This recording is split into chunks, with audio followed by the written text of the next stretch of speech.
ಆತ್ಮೀಯ ಸ್ನೇಹಿತರೆ, ತಮ್ಮದೇ ಆಗಿರ್ತಕ್ಕಂಥ ಯೂಟ್ಯೂಬ್ ಚಾನಲ್ KSB ಸ್ಟಡಿ ಪಾಯಿಂಟ್ಗೆ ಸ್ವಾಗತ. ಸೊ ಈ ಒಂದು ವಿಡಿಯೋದಲ್ಲಿ 8ನೇ ತರಗತಿ ಸಮಾಜ ವಿಜ್ಞಾನ ವಿಷಯಕ್ಕೆ ಸಂಬಂಧಪಟ್ಟಂತೆ ವ್ಯವಹಾರ ಅಧ್ಯಯನ ಅಂತಕ್ಕಂಥ ಒಂದು ವಿಭಾಗದಲ್ಲಿ ಬರ್ತಕ್ಕಂಥ ಮೊದಲೇ ಅಧ್ಯಾಯ, ಅದು ಯಾವುದಂದ್ರೆ ವ್ಯವಹಾರ ಅರ್ಥ ಮತ್ತು ಪ್ರಾಮುಖ್ಯತೆ ಅಂತೇಳಿ. ಇಲ್ಲಿ ಈ ಒಂದು ಅಧ್ಯಾಯದ ಏನು ಮಾಡೋಣ ಅಂತಂದ್ರೆ LBಯ ಪ್ರಶ್ನೋತ್ತರಗಳನ್ನು ನೋಡ್ತಾ ಹೋಗೋಣ. ಸೊ ಮುಖ್ಯ ಪ್ರಶ್ನೆ 1ರಲ್ಲಿ ಸೊ ಬಹು ಆಯ್ಕೆ ಪ್ರಶ್ನೆಗಳಲ್ಲಿ ಕಂಡು ಬರ್ತಾವ.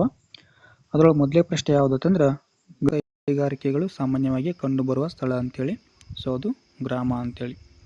ಎರಡನೇ ಪ್ರಶ್ನೆ, ಒಂದು ದೇಶವು ತನ್ನ ಬಳಕೆಗಾಗಿ ಬೇರೆ ದೇಶಗಳಿಂದ ಸರಕುಗಳನ್ನು ಕೊಂಡುಕೊಳ್ಳುವುದು ಅಥವಾ ಕೊಳ್ಳುವುದಕ್ಕೇನಂತೇಳಿ ಒಂದು ಪ್ರಶ್ನೆ ಇದೆ. ಸೊ ಅದಕ್ಕೇನಂತೇಳಿ ಆಮದು ಅಂತೇಳಿ ಕರಿತೀವಿ. ಮೂರನೇ ಪ್ರಶ್ನೆ, ದೊಡ್ಡ ಪ್ರಮಾಣದಲ್ಲಿ ಸರಕುಗಳನ್ನು ಕೊಂಡು ಸಣ್ಣ ಪ್ರಮಾಣದಲ್ಲಿ ಗ್ರಾಹಕರಿಗೆ ಮಾರುವರು. ಸೊ ಅವ್ರು ಯಾರತ್ತಂದ್ರೆ ಚಿಲ್ಲರೆ ವ್ಯಾಪಾರಿಗಳು. ಇನ್ನು ನಾಲ್ಕನೇ ಪ್ರಶ್ನೆ, ಸೊ ಪ್ರಾಥಮಿಕ ವಲಯ ಕೃಷಿ ಆದ್ರೆ ಸೊ ತೃತೀಯ ವಲಯ ಯಾವುದಾಗ್ತದೆ ಅಂತೇಳಿ ಪ್ರಶ್ನೆ ಇದೆ. ಸಾರಿಗೆ ಸಂಪರ್ಕ ಅಂತಕ್ಕಂಥದ್ದು ಸರಿಯಾದ ಉತ್ತರ ಆಗ್ತದೆ.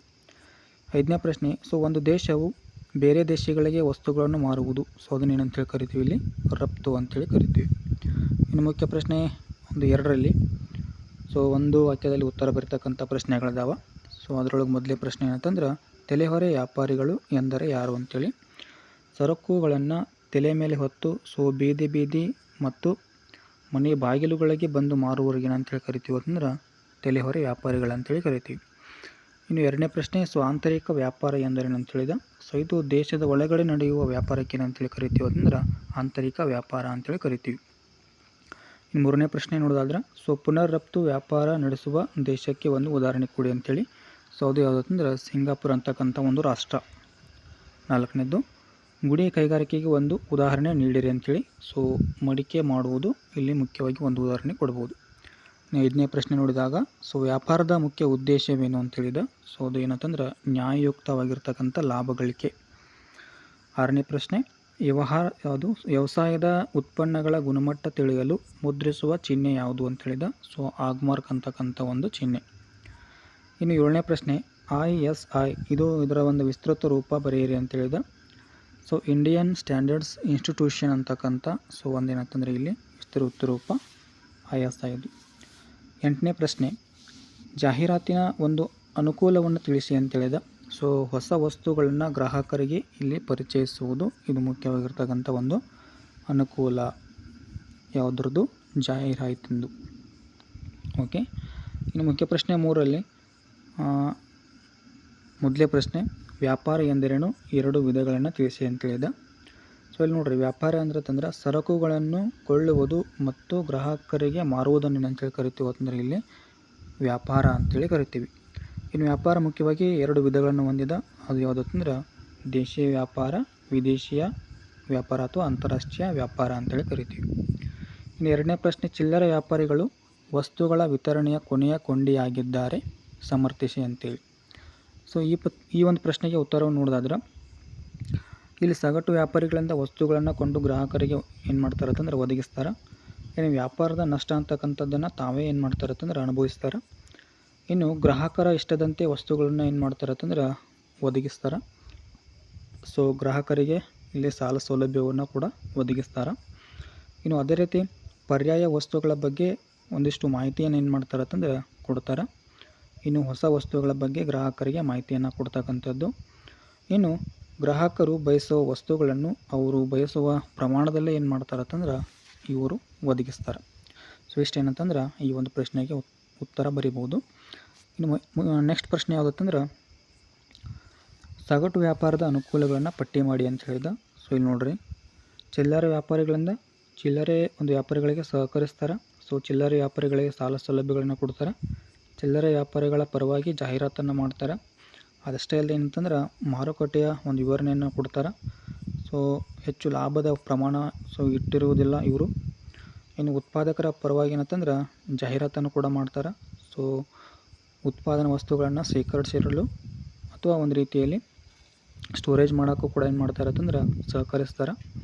ಅದೇ ರೀತಿ ಉತ್ಪಾದಕರಿಗೆ ಮಾರುಕಟ್ಟೆಯ ಬಗ್ಗೆ ಹೆಚ್ಚಿನ ರೀತಿಯಲ್ಲಿ ಏನು ಮಾಡ್ತಾರೆ ಅಂತಂದ್ರೆ ಮಾಹಿತಿಯನ್ನು ಕೊಡ್ತಕ್ಕಂಥದ್ದು. ಸೊ ಇದಿಷ್ಟು ಏನಂತಂದ್ರೆ ಸಗಟು ವ್ಯಾಪಾರದ ಒಂದು ಅನುಕೂಲಗಳು. 4ನೇ ಪ್ರಶ್ನೆ, ವಿದೇಶಿ ವ್ಯಾಪಾರ ಎಂದರೇನು, 3 ಭಾಗಗಳನ್ನು ಹೆಸರಿಸಿ ಅಂತೇಳಿದ. ಸೊ ವಿದೇಶಿ ವ್ಯಾಪಾರ ಅಂತಂದ್ರೆ ಎರಡು ದೇಶಗಳ ನಡುವೆ ನಡೆಯುವ ವ್ಯಾಪಾರ, ಸೊ ಅದಕ್ಕೆ ಅಂತೇಳಿ ಕರಿತೀವಿ ವಿದೇಶಿ ವ್ಯಾಪಾರ ಅಂತೇಳಿ ಕರಿತೀವಿ. ಇನ್ನು ಅದರ ಒಂದು 3 ಭಾಗಗಳು ಕಂಡು ಬರ್ತಾವೆ. ಸೊ ಅವುಗಳು ಯಾವತ್ತಂದ್ರೆ ಆಮದು, ರಫ್ತು, ಪುನರ್ ರಫ್ತು ಅಂತೇಳಿ ಕರಿತೀವಿ. ಓಕೆ, ನೆಕ್ಸ್ಟ್ 5ನೇ ಪ್ರಶ್ನೆ, ಕೈಗಾರಿಕಾ ಉದ್ಯಮಗಳನ್ನು ಹೆಸರಿಸಿ ಅಂತೇಳಿದ. ಸೊ ಇಲ್ಲಿ ಕೈಗಾರಿಕಾ ಉದ್ಯಮಗಳನ್ನು ನೋಡಿದಾಗ ಪ್ರಾಥಮಿಕ ಒಂದು ಉದ್ಯಮಗಳು ಕಂಡು ಬರ್ತಾವೆ, ಆಮೇಲೆ ದ್ವಿತೀಯ ಉದ್ಯಮಗಳು ಅಂತೇಳಿ ಕಂಡು ಬರ್ತಾವೆ. ಇನ್ನು ಪ್ರಾಥಮಿಕದಲ್ಲೇ ಮತ್ತು 2 ಉದ್ಯಮಗಳು ಕಂಡು ಬರ್ತಾವೆ. ಅದರಲ್ಲಿ ತಳಿ ವೈಜ್ಞಾನಿಕ ಉದ್ಯಮಗಳಂತೇಳಿ, ಆಮೇಲೆ ಗಣಿ ಉದ್ಯಮಗಳಂತೇಳಿ. ಇನ್ನು ದ್ವಿತೀಯ ಉದ್ಯಮಗಳಲ್ಲಿ ಮತ್ತೆ 2 ಬರ್ತವೆ. ಸೊ ಉತ್ಪಾದಕ ಉದ್ಯಮಗಳು ಮತ್ತು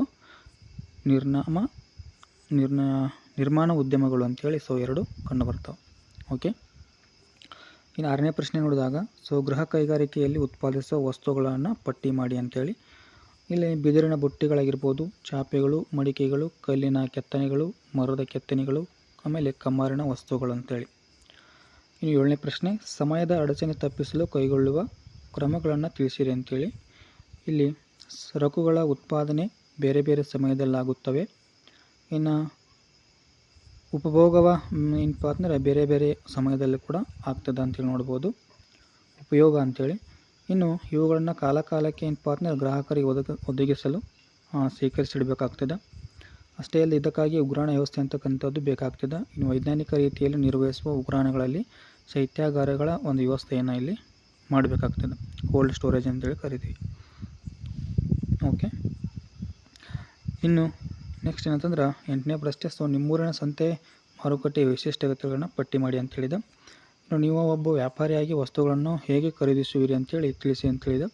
ಅದೇ ರೀತಿ ನಿಮ್ಮೂರಿನಲ್ಲಿರುವ ಗುಡಿ ಕೈಗಾರಿಕೆಗಳನ್ನು ಪಟ್ಟಿ ಮಾಡಿ ಸೊ ಅಲ್ಲಿ ತಯಾರಿಸುವ ಒಂದು ವಸ್ತುಗಳನ್ನು ಹೆಸರಿಸಿ ಅಂತೇಳಿ ಇಲ್ಲಿ ಪ್ರಶ್ನೆಗಳಿದಾವೆ. ಸೊ ಇದನ್ನು ನೀವೇನು ಮಾಡ್ಬೋದು ಅಂದ್ರೆ ಸ್ವಂತಾಗಿ ಬರೀಬೇಕಾಗಿರ್ತಕ್ಕಂಥದ್ದು.